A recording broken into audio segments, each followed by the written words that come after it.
weakness in a sea of the dying and shameless. A sea of the aimless. I don't wanna be one of the nameless. I'ma wake up with the mindset that one day I'm gonna make. Saksikan video ini, pastikan bosku jangan lupa subscribe, karena subscribe itu gratis plus bonus tonton video terbaru setiap harinya. Jangan lupa ya. Jawaban tegas Dr. Terawan, ID bukan atasan saya. Dr. Terawan Agus Putranto dipecat dari Ikatan Dokter Indonesia atau IDI jadi perhatian nasional saat ini. Ternyata Dr. Terawan curhat kenapa ogah lawan IDI. Ada alasannya. Pemecatan itu makin menunjukkan jelas konflik lama antara Dr. Terawan dengan IDI. Sudah lama kan Dr. Terawan itu diserang dokter rekan sejawat IDI soal metode pengobatan yang dinamai cuci otak DSA. Tapi, mengapa ya selama ini Dr. Terawan enggak melawan rekan sejawat di IDI yang menyerangnya sana-sini bertubi-tubi? Ternyata terungkap alasannya. Sederhana saja, ihwal Dr.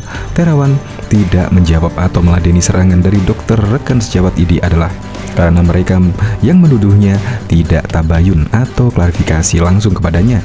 Terawan ogahlah meladeninya. Dr. Terawan bercerita kepada teman sekolahnya, percuma menjelaskan kepada dokter rekan sejawat yang menyerang dan mengkritik metode pengobatannya. Sebab mau dijelaskan bagaimana, bong mereka juga nggak datang menemuinya. Bagaimana caranya aku harus menjelaskan kepada mereka? Sudah banyak dokter yang notabene teman sejawat bicara di media massa dan menulis di medsos menuduh metode pengobatanku salah tanpa sekalipun bertemu dan bicara terlebih dahulu denganku.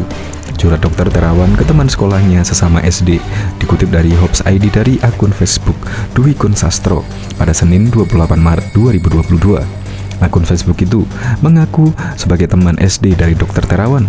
Dr. Terawan curhat begitu saat ditanyai teman sekolahnya dalam sebuah reuni kecil di rumah makan Adem Ayem Solo pada awal 2022. Dr. Terawan melanjutkan curhatnya. Belum pernah ada tuh satu rekan sejawat pun yang menuduhnya itu menemuinya dan mendiskusikan langsung soal metode pengobatan cuci otaknya. Mereka tidak kenal aku, belum pernah bertemu denganku, tapi sudah seenaknya menghakimiku melalui media massa dan media sosial. Mereka sudah membentuk opini publik dengan berbagai tuduhan yang intinya menyalahkanku, kata Dr. Terawan.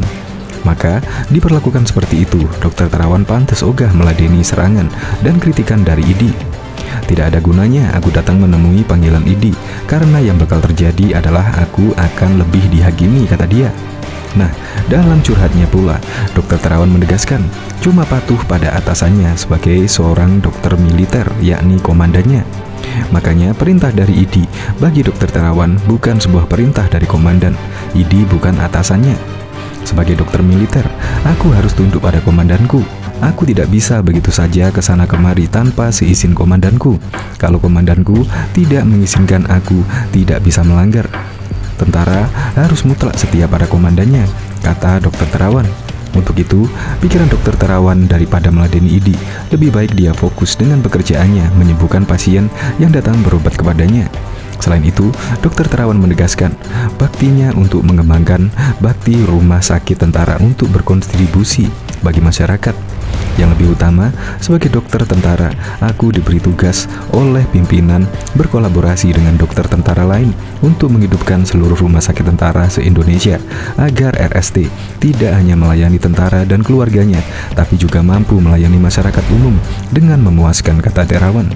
Menurut mantan Menteri Kesehatan tersebut, tugasnya di rumah sakit tentara sangat berat dan tidak mudah. Untuk itu, Terawan mengakui harus punya energi dan fisik yang prima untuk mendatangi rumah sakit tentara di seluruh Indonesia. Bahkan juga diketahui, salah satu pasien Dr. Terawan, Dahlan Iskan, angkat suara soal nasib Terawan di depan.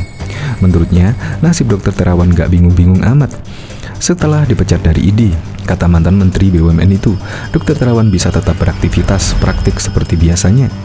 Terawan tetap dokter, sebandang ijazahnya dokter tidak dicabut oleh universitas yang memberikannya UGM. Dia juga tetap dokter, sepanjang ilmu kedokterannya tak dicabut dari otaknya oleh Tuhan Yesus. Tulis Dahlan Iskan, dikutip Hops ID dari Disway ID, Selasa 29 Maret 2022. Nah, apakah nasib Dr. Terawan masih bisa buka praktik sebagai dokter? Kan harus ada rekomendasi IDI untuk praktek. Dahlan nggak ragu, Dr. Terawan nggak terganggu soal izin praktek. IDI boleh saya tak memberikan rekomendasi izin praktek, tapi itu bukan satu-satunya jalan. Sepanjang pemerintah masih mengizinkan, Terawan tetap bisa praktek. Apakah Terawan masih bisa kerja di RSPAD? Sepanjang Direktur RSPAD masih mempercayainya, Terawan tetap bisa bekerja di sana, tulis Dahlan. Kata Dahlan, intinya adalah pada pemerintah. Terserah pemerintah. Jadi nasib dokter Terawan itu tergantung pemerintah. Yang mengeluarkan izin itu kan dari pemerintah, Kementerian Kesehatan, bukan ID, tegas Dahlan. Nah, yang pelik di sini adalah organisasi profesi dokter di Indonesia itu tunggal, yakni ID, solid. Beda dengan organisasi profesi lainnya di Indonesia seperti wartawan, pengacara, banyak alias ragam organisasi profesinya. Lantas bagaimana nasib dokter Terawan dengan cuma ada satu organisasi tunggal, para dokter ID? Berarti Terawan adalah dokter independen, tegas Dahlan.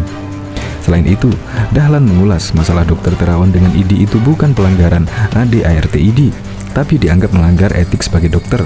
Lihat saja pemecatan dokter Terawan kan melalui sidang kode etik. Pemecatan ini masih terkait dengan cuci otak yang dikembangkan Terawan jauh sebelum vaksin Nusantara. Terawan dianggap tak mau mempertanggungjawabkannya secara ilmu kedokteran di depan ID, kata Dahlan. Biasanya, kata Dahlan, sidang etik sebuah profesi itu berkaitan dengan jabatan, uang, atau fasilitas. Nah, masalah dokter Terawan itu bukan dari ketiganya, melainkan murni masalah keilmuan, yaitu dokter Terawan mengembangkan terapi penyembuhan di luar ilmu kedokteran. Maka, Terawan tidak perlu malu dipecat dari ID. Kalaupun salah dalam Islam, ia masih harus dapat pahala, kata Dahlan Iskan.